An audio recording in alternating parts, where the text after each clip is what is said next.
Você já parou para pensar o quão importante é você se conhecer e o quão difícil é essa tarefa?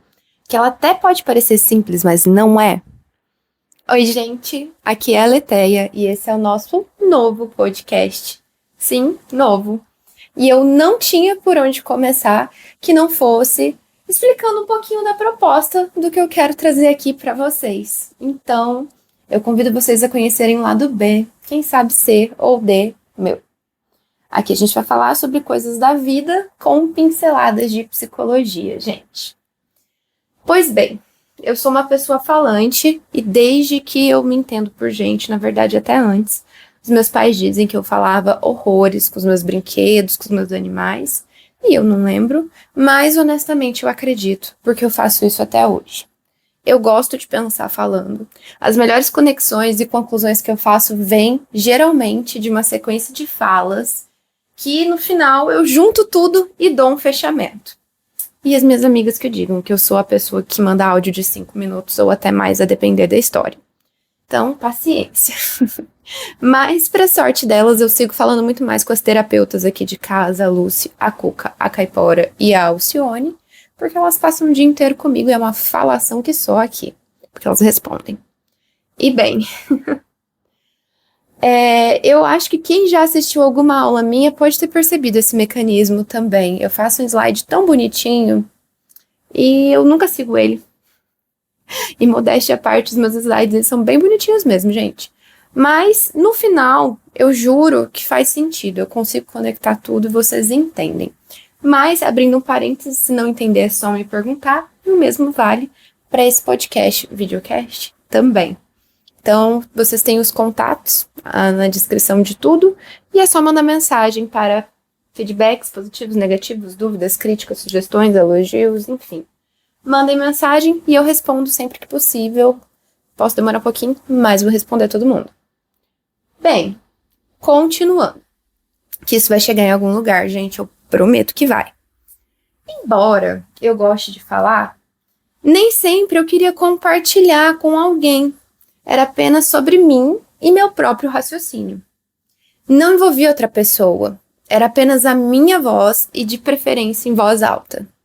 Até porque, embora eu seja falante, eu não me abro facilmente para as pessoas e eu nem sou a pessoa mais sociável do mundo também. Então, ser falante não é sinônimo de ser uma pessoa simpática, amigável ou extrovertida. Na verdade, tem uma grande diferença entre esses pontos e as pessoas costumam confundir. E eu mesma, até entender. Até me entender em partes, né? Porque ainda tem muita coisa para fazer. Muito trabalho para o meu terapeuta. Enfim, são pontos que geralmente eles estão conectados, mas não é uma obrigatoriedade, sabe? Não precisam estar ligados. E eu também levei alguns anos de terapia para entender isso na prática. Mas parece bobo, né? Falando assim. Então eu vou dar um exemplo para vocês entenderem melhor. Cai quase que no estereótipo, sabe? Pensa num coelho. Pensou? Será que esse coelho era branco? De olhos vermelhos? A probabilidade da maior parte das pessoas que não convivem com coelhos ter pensado no coelho branco é altíssima. Porque essa imagem do coelho branquinho, ela tá no inconsciente coletivo. E quem convive com coelhos provavelmente não caiu nesse lugar por ter mais experiência e mais referência que nós. Eu, infelizmente, estou no grupo de pessoas que não convivem com coelhos. Mas eu adoraria estar. Inclusive, quando eu era criança, meu sonho era ter um zoológico. Essas coisas, geralmente elas estão conectadas. E elas são vistas quase que como uma regra no primeiro momento. Mas elas não são. E isso vale para coelhos e para características da nossa personalidade, certo? O processo de nos conhecermos e sabermos falar, isso aqui sou eu, mas essa outra parte aqui não, que costuma vir no combo, isso não, é extremamente importante. Na verdade, é fundamental, porque isso faz parte da nossa estruturação egóica. E o que eu quero dizer com isso? Todos os coelhos serão brancos se você nunca parar para observar a realidade, para estar aberto a experiências, seja através de observação, vendo fotos de coelhos fofinhos, ou através da prática, convivendo com coelhos. E, para aumentar o nosso repertório simbólico e separar a premissa de que todos os coelhos são brancos, precisamos usar essa chance. E isso não é fácil, uma vez que as suas bases elas estão bem firmes lá no inconsciente coletivo, certo? Entenderam? Estão entendendo? Outro exemplo rápido disso. Quando a gente pede para uma criança desenhar uma árvore, ela geralmente faz uma macieira. Mas quem aqui já viu uma macieira ao vivo e a cores? Não é uma árvore tão comum. Pois bem, por que será que isso acontece? Principalmente aqui no Brasil. É muito provável que ninguém aqui tenha visto uma macieira, ou só depois de adulto. Mas, no inconsciente coletivo, a macieira é tão comum, tá lá nos contos de fada, lá na Bíblia, em tantos lugares, que ela aparece com muito mais frequência. Vocês conseguem perceber a influência do inconsciente coletivo em nós? E isso vale para coisas muito mais íntimas, como características da nossa personalidade. Por isso que eu comecei me usando de exemplo. Não quer dizer que vamos saber separar certinho o que é meu, o que é cultural, o que é social, ou melhor, o que é do inconsciente coletivo. Até porque essa divisão não existe, não tem como separar. A gente está dentro do inconsciente coletivo, então impossível fazer essa separação. Vou dar outro exemplo para ficar bem fácil de vocês entenderem. A moda, ela é perfeita para mostrar pra gente isso. Provavelmente tem alguma coisa que você gostava muito lá atrás e hoje quando você vê as fotos você fala, meu Deus, nunca que eu usaria isso de novo, nem que me pagasse. É tipo pegar aquelas fotos antigas de família e rir da roupa dos nossos pais, dos nossos avós, enfim. Mas aquilo naquele momento era considerado muito legal. Ninguém sai ileso. Pode ser que você goste muito de uma coisa hoje e acredite que esse desejo seja super genuíno seu. Mas ainda assim, também é influenciado por diversas camadas, mesmo sendo genuíno no atual momento. Camadas da sociedade, da sua idade, do lugar onde você mora, da sua classe social, os seus gostos, tudo. Todos esses aspectos, eles te fazem uma pessoa única. Mas a verdade é que ninguém é tão diferentão assim, e a gente sempre vai ter bases no inconsciente coletivo. A gente vai juntando várias camadinhas e se forma. Mas essas bases, elas são importantes e difícil de serem desfeitas. Nem dá, na verdade. Vou contar mais uma história pra vocês. Vamos de muitas histórias hoje. Eu tinha uma professora que eu achava ela inteligentíssima, acho ainda, né? E de uma pós que eu fiz. E ela dava uma aula, assim, incrível. Eu olhava e ficava assim, gente, que mulher. Quando eu crescer, eu quero dar aula igual ela. E aí chegou meu momento, eu fui convidada para dar a mesma aula que ela, a aula de alquimia. E eu tinha dado poucas aulas até então e nenhuma de alquimia. Fiquei morrendo de medo, sério, gente, com muito medo. Mas eu respirei fundo, me inspirei nela, não copiei, me inspirei, é diferente, vamos lá. E fui. E, gente, deu errado. Deu muito errado. Ficou horrível. Horrível. E aí, depois que eu achei que já tava tudo perdido, falei, ai, dane-se. Chutei o balde lá longe e eu fiz como é que eu quis, assim. Usando as minhas gracinhas, fazendo os meus exemplos, falando do meu jeito, a partir da minha experiência. E, nossa, minha aula andou, gente. Olha só. Fluiu, que foi uma beleza. Enquanto eu fiquei tentando agir de uma forma que não era minha, que não era o meu jeito, eu fiquei muito insegura e nada fluiu, óbvio. E, bem, nós duas somos muito diferentes, eu e a professora a qual eu me inspirei. E eu jamais vou conseguir dar uma aula como ela dá. E tudo bem. Ela vai continuar sendo incrível, inteligente e dando uma aula impecável. E eu vou seguir da minha forma, fazendo as minhas aulas do meu jeito. E, evidentemente, terão pessoas que vão gostar mais do jeito dela e outras que vão gostar do meu jeito. E também tá tudo bem, porque as pessoas têm o direito de gostar ou não. De você, de mim, dela. Provavelmente tem gente que assistiu a aula dela e não gostou. E a gente só consegue sustentar isso, bancar as nossas escolhas, de fazer o que a gente quer, de apontar para quem nós somos e falar, não, é desse jeito aqui que eu vou fazer. Quando a gente se conhece minimamente, quando a gente consegue separar o que parece que tá tudo junto, entender o que é da minha personalidade e o que não é. Entenderam? E eu vou pedir mais uma pausa rapidinha para um psicologuês. Rapidinho. Lá atrás, eu falei sobre estruturação egóica. E eu queria diferenciar rapidinho aqui. A gente precisa lembrar que existem vários conceitos que têm várias teorias, mas não querem dizer a mesma coisa. Então, ego aqui é diferente também. Não é a mesma coisa que para psicanálise, a gente não divide em id, ego, superego, nada assim. E também não é a mesma coisa que para muitas teorias orientais, aonde você meio que tem um problema junto com o ego, que você tem que superar o ego, dissolver o ego, enfim, numa conotação um pouco mais negativa. Ego para Jung e para psicologia analítica é o ponto principal da nossa consciência.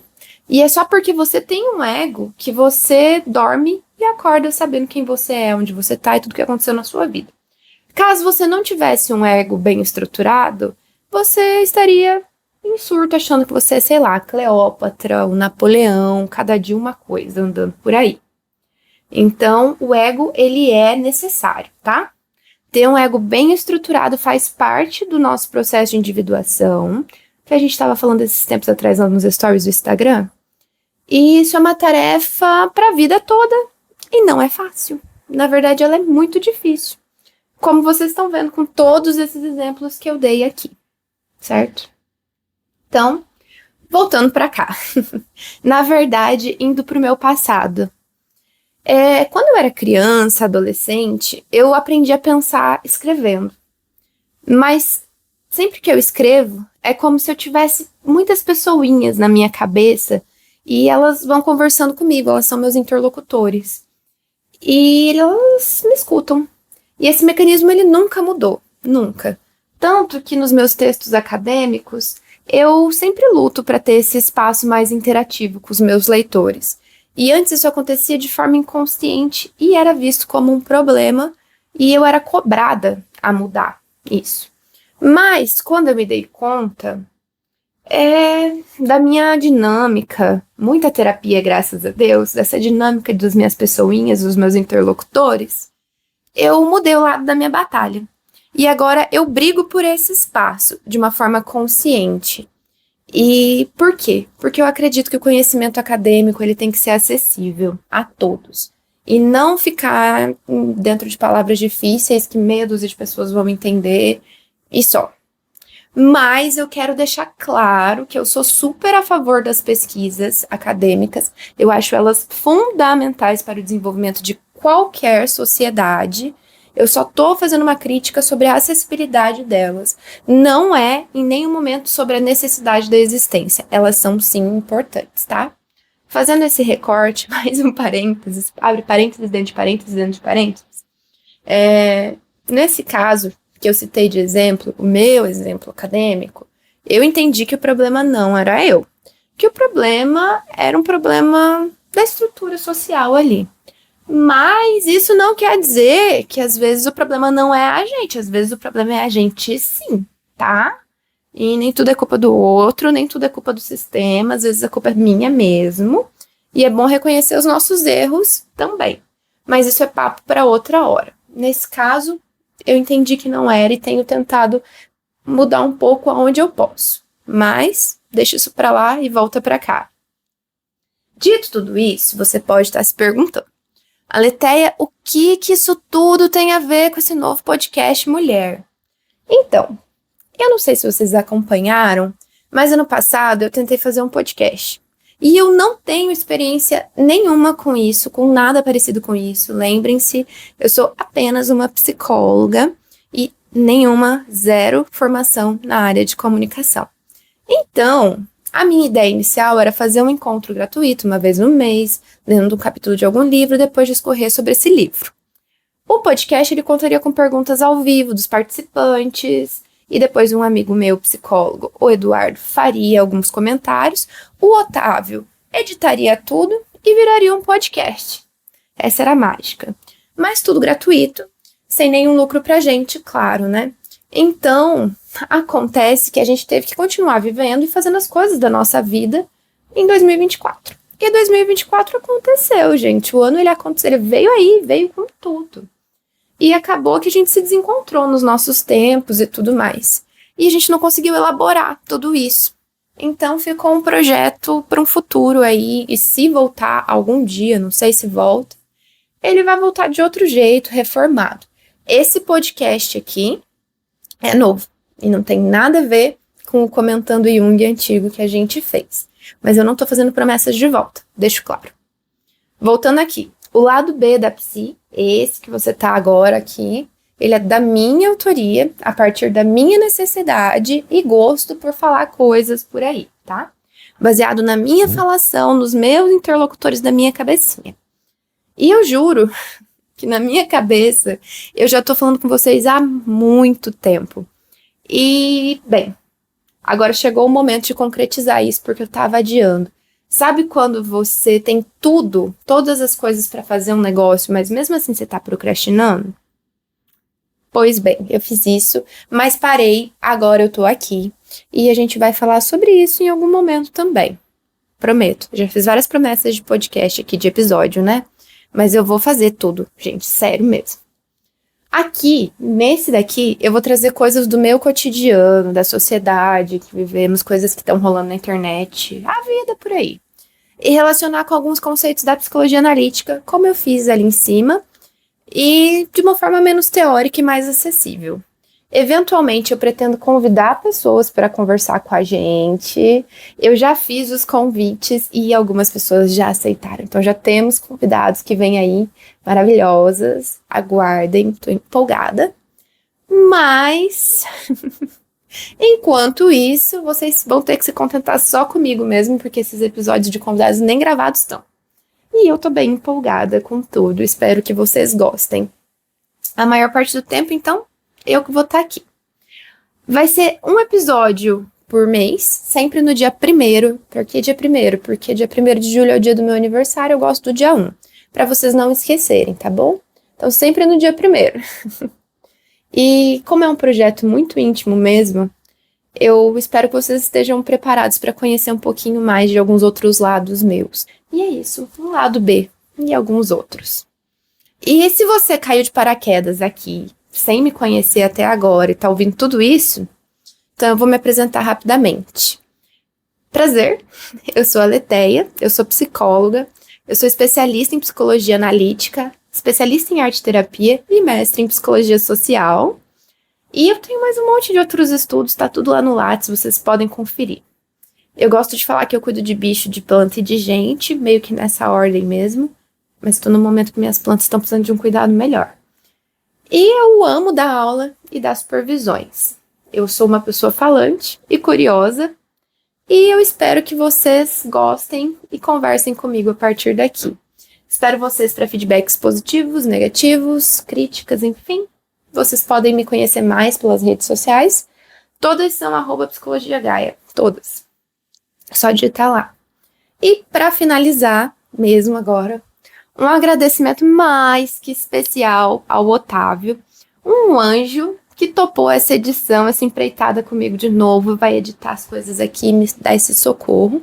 E para minha amiga e artista preferida do meu coração, a Letícia, que sempre me apoia com tudo e nunca me deixa na mão e faz as artes impecáveis de tudo.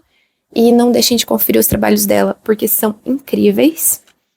E todos os contatos, tudo tá na descrição do podcast, tá? Um beijo, até logo, até o próximo episódio.